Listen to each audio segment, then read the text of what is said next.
Kalau Allah sayang hambanya, kenapa hidupku sengsara? Kalau sayang, ya hidupnya tenang, hidupnya enak, hidupnya nyaman, rezekinya lancar, umurnya panjang, keluarganya sakinah. Tapi kita yang katanya disayang Allah, sudah sholat, sudah tobat, sudah tinggal maksiat, sudah resign dari bank konvensional, sudah berhenti dari nyabu, kok hidupnya sengsara, bertolak belakang.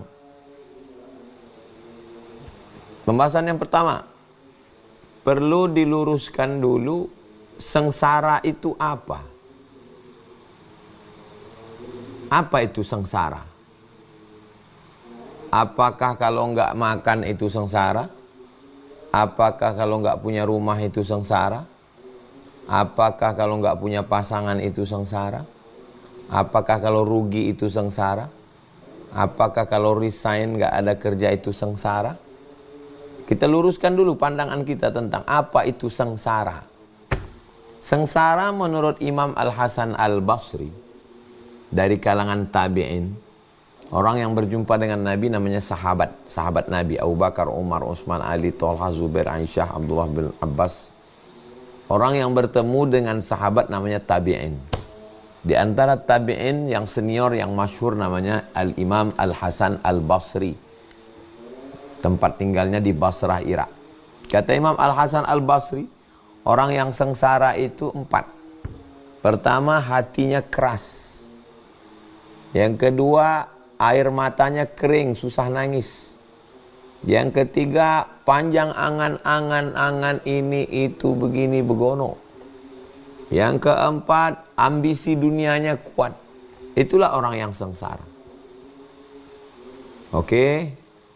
Jadi kalau kita resign, kita nggak makan, kita sakit, kita susah, tapi hati kita lembut, mudah nerima nasihat, mudah melelehkan air mata, nggak panjang angan-angan, nggak terlalu obsesi dunia, kita tidak sengsara.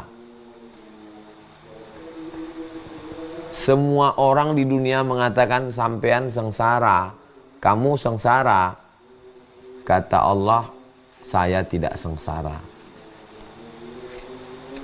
Saya mau mengajak kita keluar dari kotak sempit yang membagi manusia 2. Kalau tempat tidurnya sutra, bahagia.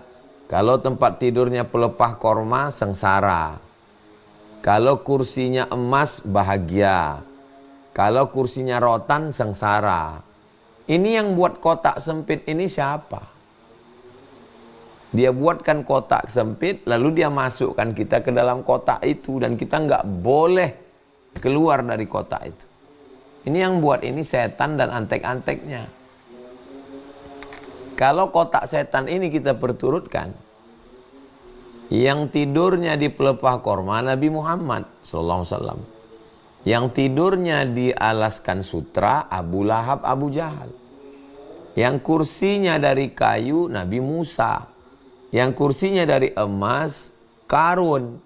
Jadi kalau begitu yang sengsara itu Nabi Musa, yang sengsara itu Nabi Isa, yang sengsara Nabi Muhammad, yang bahagia itu Karun, Fir'aun, Namrus, Herodes. Kan sesat kita itu jadinya.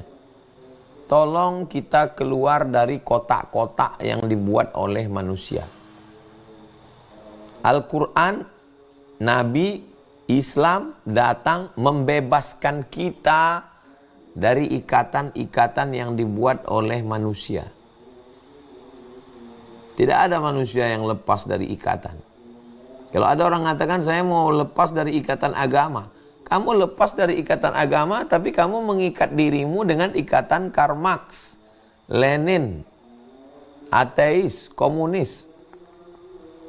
Saya mau melepaskan diri saya dari ikatan agama.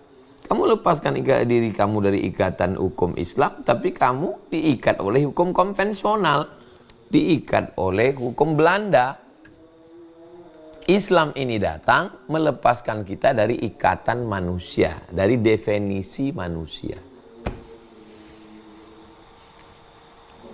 Kamu dikucilkan orang, disepelekan orang karena miskin. Kamu nggak sengsara. Kamu di kantor disepelekan orang, dikucilkan orang karena nggak mau ikut geng koruptor, nggak mau nipu tiket pesawat, nggak mau tanda tangan 3 hari jadi 1 hari. Kamu tidak sengsara selama hati kamu tidak keras, air mata kamu tidak kering, tidak panjang angan-angan, dan tidak ada obsesi dunia. Saya tidak sengsara. Walaupun saya disepelekan orang, nggak punya jabatan, dinonjobkan orang, dipecat orang. Kita mesti yakinkan diri kita. Kalau kita aja nggak yakin dengan diri kita, gimana orang kita bisa meyakinkan orang lain? Oke, itu pembahasan pertama, siapa yang sengsara, siapa yang nggak sengsara. Walaupun duitnya banyak, jabatannya tinggi, omongannya dipakai orang karena dia orang kaya, karena pejabat, tapi kalau hatinya keras, air matanya kering, panjang angan-angan, ditelan obsesi dunia, dia sengsara. Menurut Imam Al-Hasan Al-Basri. Jadi kalau begitu, orang yang dicintai Allah tidak sengsara. Karena hatinya senantiasa dekat dengan Allah. Kalau hatinya sudah dekat dengan Allah, air matanya meleleh.